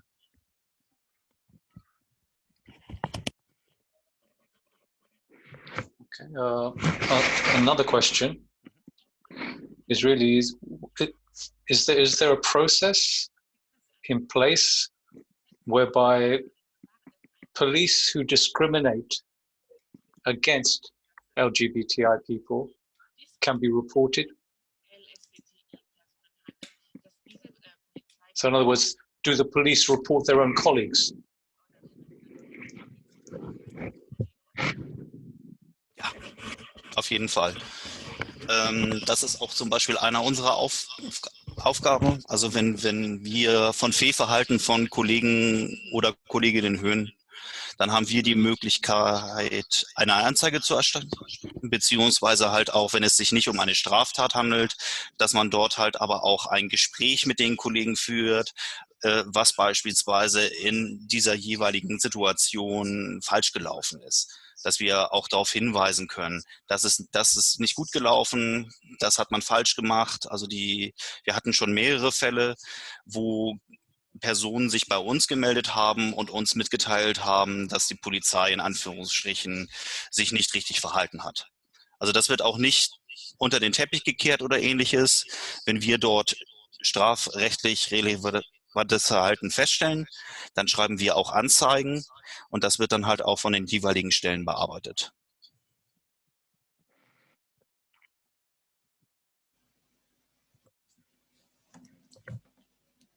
Okay, thank you very much, Marco. Yes.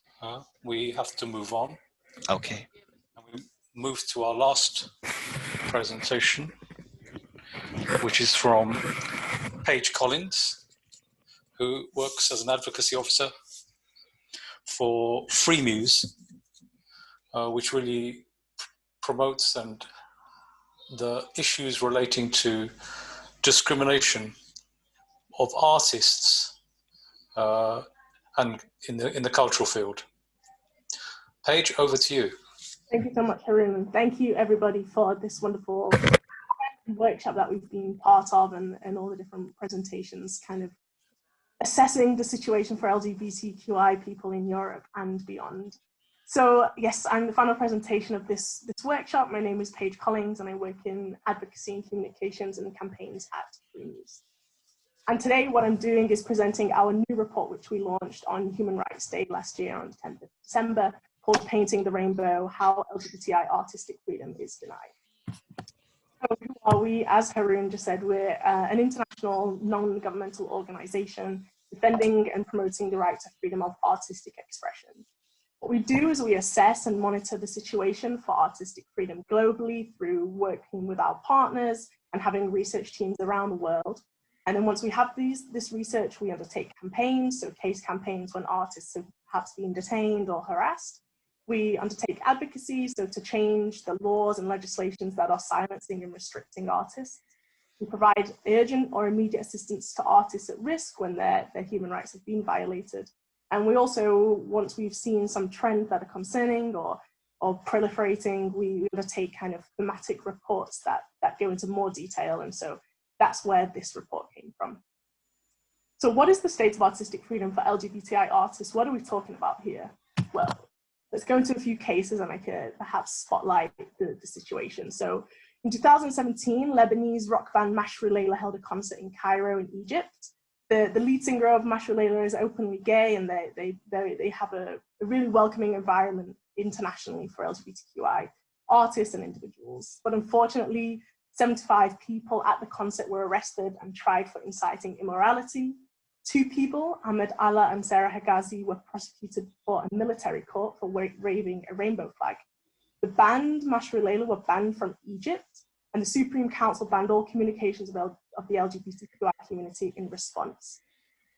Unfortunately, one of the people who was tried in the military court, Sarah Hegazi, having fled to Canada, unfortunately took her own life whilst in exile as a result of the harassment and detention and the horrible reactions that happened as a result of this wonderful picture that we can see here, which is here at the concert. In a similar case, we have a Nigerian writer, Chiyobe Obe, who in 2017 was abducted and interrogated for 3 days. We believe this was in response to his essay, his poetry, We're Here, We're Queer, which was published a few days before his abduction, which tackles the issues of homophobia in Nigeria, the issues he was experiencing, and also the wider issues of homophobia in the country. He believed the intentions of this abduction and interrogation was to silence him, to prevent people from talking openly about being gay or homosexual activity. We have another example here of violations against LGBTQI artists and artwork. In Russia in 2019, Julia Stenskova was found guilty of propaganda of non-traditional sexual relations amongst minors. But this artwork here called Blue and Pink, which was part of a wider festival. What we do see, and I'll touch upon this later in the presentation, is when artistic expressions are being censored, it can often refer to paedophilia or engaging minors in sex. And of course, that's so concerning on a number of different levels. And another case here, so we've looked at LGBTQI artists, and here we have a depiction of LGBTQI artwork. For example, this is called the Rainbow Madonna, and in May 2019, Elżbieta Podlesna, who was at a protest, was displaying this poster and was subsequently charged with publicly inciting an object of religious worship as a result. So religion was used here as the rationale and the charge to instigate charges against Elżbieta. And this case is still continuing today. So what's the broader picture? We've seen these cases, we kind of understand the trend, but what's really happening? Well, in this report, which we published last year, as I said, these are kind of the overall spotlights of what we found. So 1 artist was killed, 1 in prison, 22 detained, and 96 censored. So we can see the array of different ways that LGBTQI art and artists are being censored and violated for their expressions. Of these 96 cases of censorship, 50% of those cases were related to film. So it's quite interesting that film is the art form targeted the most in terms of censorship. This is happening through censorship boards, rejecting films when they're unhappy with the content. For example, Bohemian Rhapsody, where many censorship boards requested the removal of certain scenes depicting homosexual activities before the film was entered into the public domain. Secondly, we have censorship related to theatre, and then the third biggest categories or cases related to music. Who's doing this? Who's the violators? Well, as you can see here, 53% of all documented violations were undertaken by the government. So this is concerning for a number of different levels, which I'll touch upon in the slides going forward, but 53% of those were the government.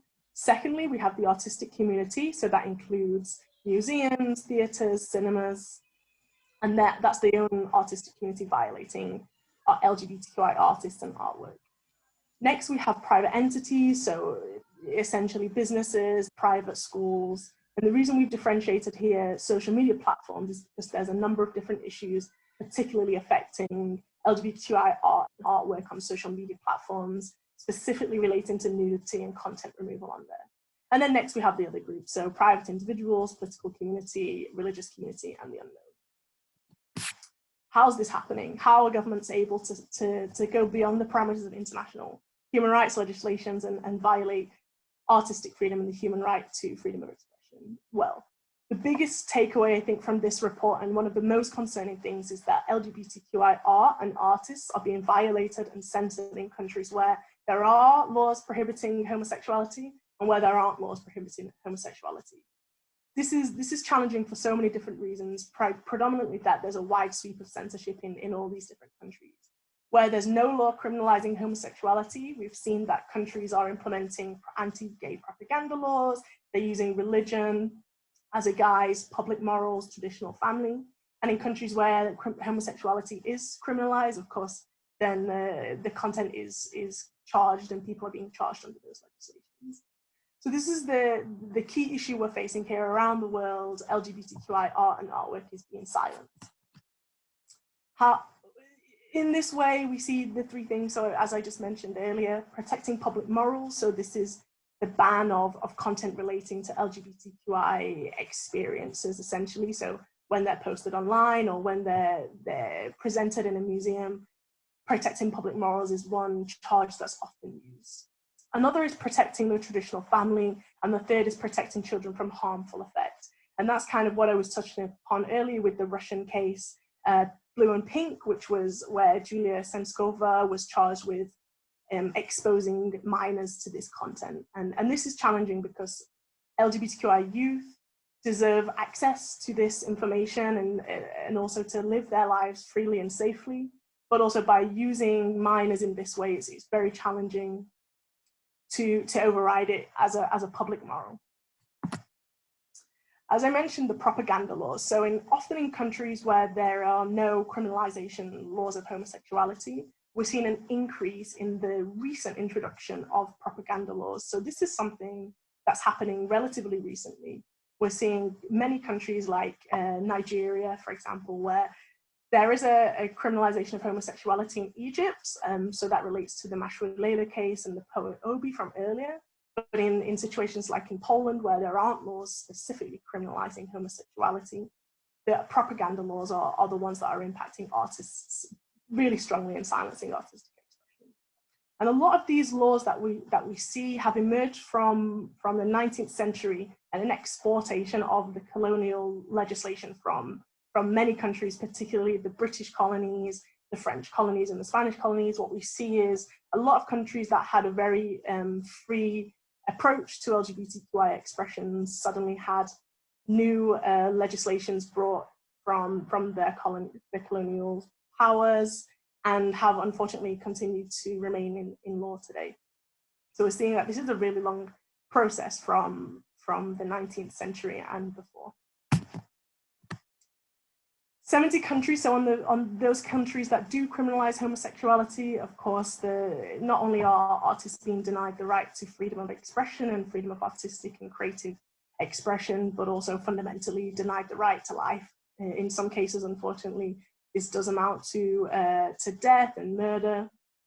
Of course, it also means the lack of protection against any violence. So once again, the case we saw earlier of poet Obi in Nigeria, there was no protection for when he was abducted and interrogated. That happened without any restrictions, and that's because there's a lack of protection against the violence. Often artists are being detained and arrested, harassed on the streets, and I think we've also heard a number of different ways that artists and individuals are being silenced based on their LGBTQI identity.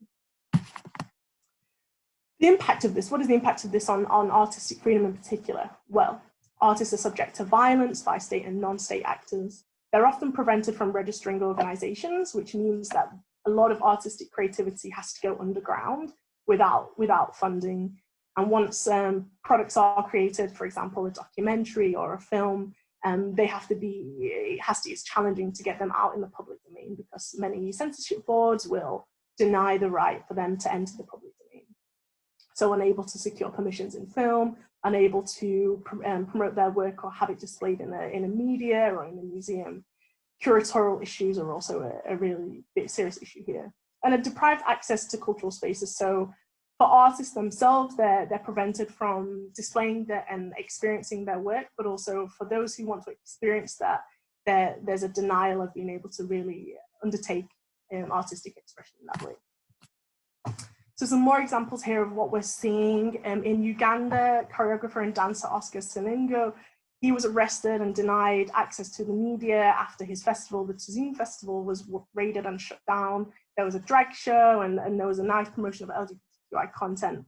And as a result, in Uganda, the festival was closed down and he was detained. And there were many consequential issues. Even to this day, there's a lot of harassment and persecution happening. Denise Ho was banned from entering Malaysia. As we can see here, the quote is, there are a number of issues needed to be addressed before the artist is brought in. Essentially, her promotion of LGBTQI rights was a problem for that. And film censorship, so touching back on what I've mentioned already, cutting scenes, denying permissions for release based on content that film censorship boards are not happy with. So in Bohemian Rhapsody, Danish Girl, Rocket Man, and Call Me By Your Name, they're just a few examples of how this is happening. What do we do with this? So now we have this report, we can see the state of artistic freedom for artists and creatives, and it's deteriorating, it's really concerning what's happening.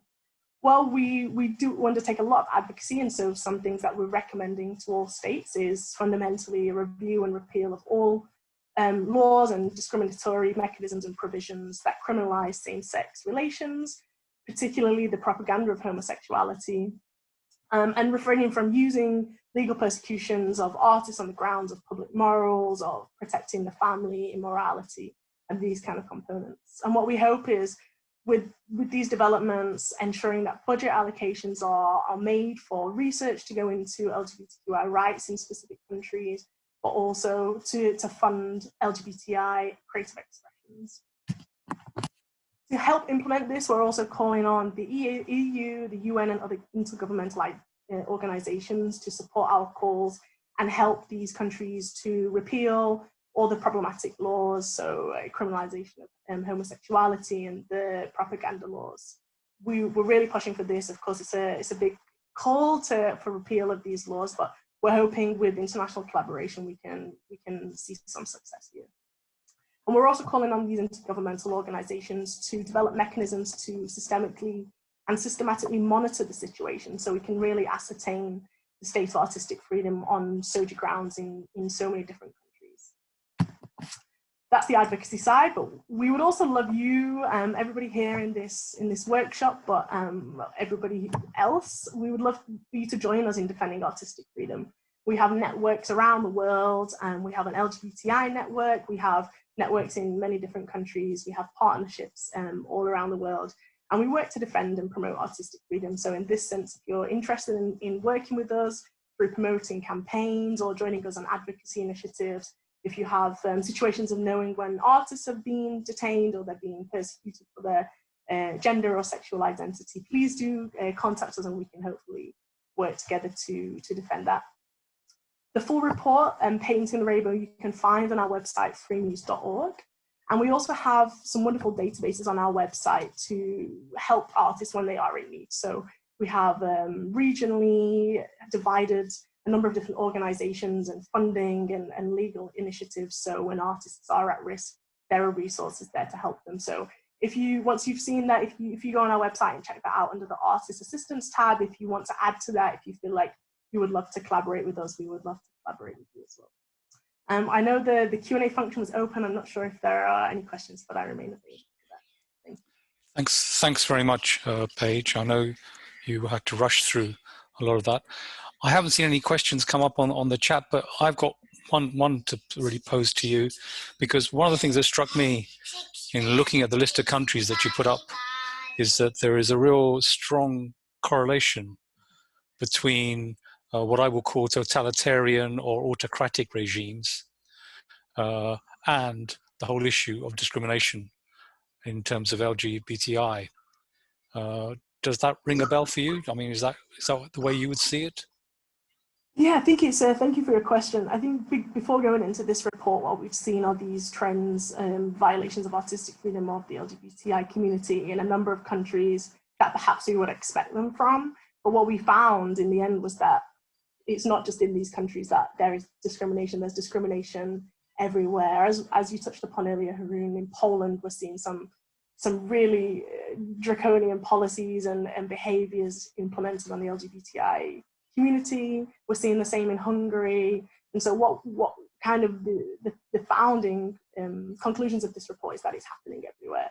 It's happening in countries that criminalize homosexuality, that don't criminalize homosexuality, and therefore we have to really be careful of pinning it just on some countries, because it's happening everywhere. Okay, thank you very much, Paige. We are up against time. The thing about online working is that you have to stick to time, and we are spot on time. So I want to thank Jewel, Istvan, Marco, and yourself, Paige, really for contributing to what's been a really interesting session. And thank you to our participants for joining us. I hope it's been useful. You will find all the presentations and some of the links will come onto the Roomless Cities website. So those of you who are interested in following up some of the background stuff, you will be able to go to Roomless Cities. If you just type in Roomless Cities Urbact, you will come to the website and you will find all the information you need. So thank you very much and enjoy your evening, everyone. Bye-bye.